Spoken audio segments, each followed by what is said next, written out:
ये जो fast changing academic environment है, इसमें क्वालिटी एजुकेशन और डिसिप्लिन कैसे इंश्योर कर रहे हैं? क्योंकि आज के डेट में आप देख रहे हैं सर कि कैसे टेक्नोलॉजी और डिजिटलाइजेशन चेंज कर रहा है। जो कॉम्पिटिशन्स थे वो पहले कंप्यूटर साइंस से थे, अब कंप्यूटर साइंस में भी कई ऐसे लाइक आर्टिफिशियल इंटेलिजेंस हो गए, मशीन लर्निंग, साइबर सिक्योरिटी, तो ये सब जो लगातार चेंजिंग एनवायरनमेंट एकेडमिक्स का, तो इसमें भी क्वालिटी ऑफ एजुकेशन को मेंटेन करना और डिसिप्लिन को भी मेंटेन करना, बच्चों के साथ कोऑर्डिनेशन को मेंटेन करना, क्योंकि लाइक मुझे जैसा लगता है एआई हो या डेटा साइंस या साइबर, ये स्टूडेंट्स के लिए एक नया टर्मिनोलॉजी है और नए स्कोप भी है इसमें। मुझे लगता है इंडस्ट्री की नीड हुई है, कैसे ये सब कुछ आप इंश्योर कर पा रहे हैं? बच्चे को हम लोग को यार एब्सोल्युटली राइट है, मुझे बोले कि BSc in computer science specialisation in gaming में मुझे जानना है, हाँ, या रोबोटिक्स में जानना है, तो हो सकता है कि इनिशियल स्टेज पे केवल उसने कहीं से सुना है इसलिए वो जाना चाह रहा है, या really they are having a interest to build their career in that. तो उसके लिए भी जब बच्चा हमारे ज्वाइन करता है तो हमने उसको ऑपरेटर, सपोज हमने उसको कंप्यूटर साइंस इंजीनियरिंग में दिया या पर्टिकुलर उसको आर्टिफिशियल इंटेलिजेंस मशीन लर्निंग में दिया हुआ है,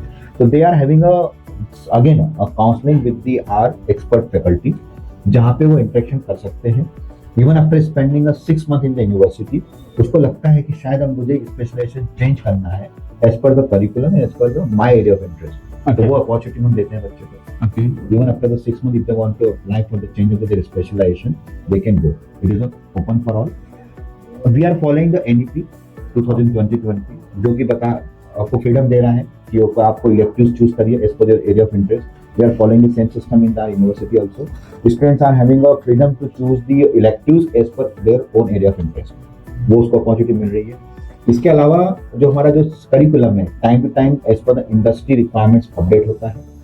ऐसे कई कॉम्पिटिशन्स नेशनल लेवल पे, स्टेट लेवल पे होते हैं, जहाँ बच्चों को हम लोग अपॉर्चुनिटी देते हैं टू पार्टिसिपेट, और हमारी फैकल्टी साथ में जाती है वहाँ पर। जो आपने बोला है, जो गेट की हम बात कर रहे हैं, तो ये तो हो गया एकेडमिक स्टैंडर्ड को maintain as per the current requirement and students willingness, और क्या क्या फ्लेक्सिबिलिटी हमारी तरफ से दी जा सकती है वो हम सारा उसमें हम वर्कआउट करते हैं, बच्चों को प्रोवाइड हो रहा है। सेकेंडली, डिसिप्लिन की हम बात कर रहे हैं, तो डिसिप्लिन के मामले में तो हमें बहुत ज्यादा कंप्लेंट्स बच्चों से आ जाती है, सर बहुत स्ट्रिक्ट जाते थे, तो बच्चों को स्टार्टिंग में डिसिप्लिन बहुत जस्ती नहीं बट वहीं पर अगर वो पेरेंट्स को कंप्लेंट कर रहे हैं तो पेरेंट्स बोलते हैं कि ठीक है हमारे लिए अच्छा है, कम से कम there have with discipline and strictness. तो वो मैंने अभी आपको पहले भी यही बोला है कि we are trying to maintain one of the best discipline, ताकि बच्चा डिस्ट्रक्ट ना हो।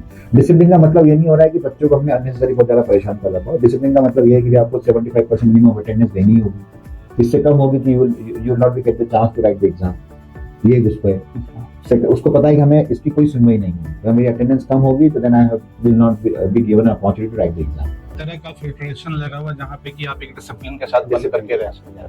So that is good sir.